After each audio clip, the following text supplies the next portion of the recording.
Penghindaran pajak melalui tax haven country. Ada beberapa skema penghematan melalui tax haven country, di antaranya transfer pricing, thin capitalization, treaty shopping, dan control foreign company. Yang pertama, transfer pricing. Transfer pricing adalah penentuan harga antara perusahaan dalam satu grup yang sama atau dapat dikatakan punya hubungan istimewa. Adanya transaksi hubungan istimewa ini memungkinkan harga yang terjadi tidak wajar.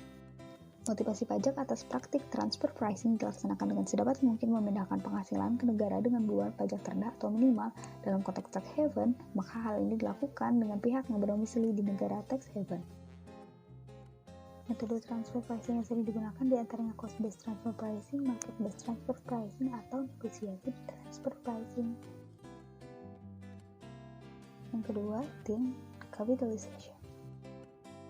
Thin capitalization merupakan praktik pembelian anak cabang atau anak perusahaan dengan menggunakan utang berbunga yang lebih besar dari perusahaan yang mempunyai hubungan istimewa ketimbang dengan modal saham. Thin capitalization ini dilakukan dengan menggunakan harga pasar yang tidak wajar yang mengakibatkan pembayaran bunga yang berlebihan sehingga laba kena pajak di negara debitur lebih rendah. Faktanya, bunga atas utang boleh dikurangkan dari penghasilan kena pajak debitur dan akan dikenakan pajak di kreditur wajib pajak luar negeri dengan tarif yang lebih rendah pemotongannya. Sementara itu, dividen dikenakan pajak juga di tangan pemegang saham wajib pajak luar negeri, tetapi tidak boleh dikurangkan dari laba debitur. Dengan demikian, utang lebih memberikan penghematan pajak. Skema ketiga, treaty shopping.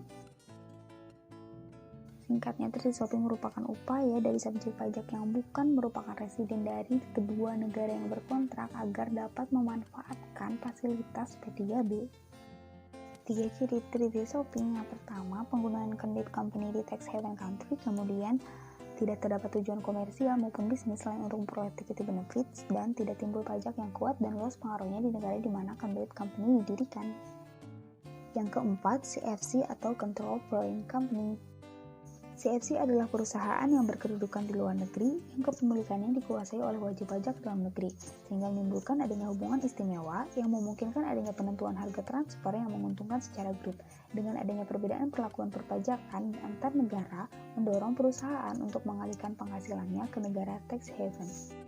Suatu perusahaan ditetapkan memiliki pengendalian langsung terhadap badan usaha luar negeri jika memiliki penyertaan modal langsung paling rendah 50%, atau secara bersama-sama dengan wajib pajak dalam negeri lainnya memiliki penyertaan modal langsung paling rendah 50%.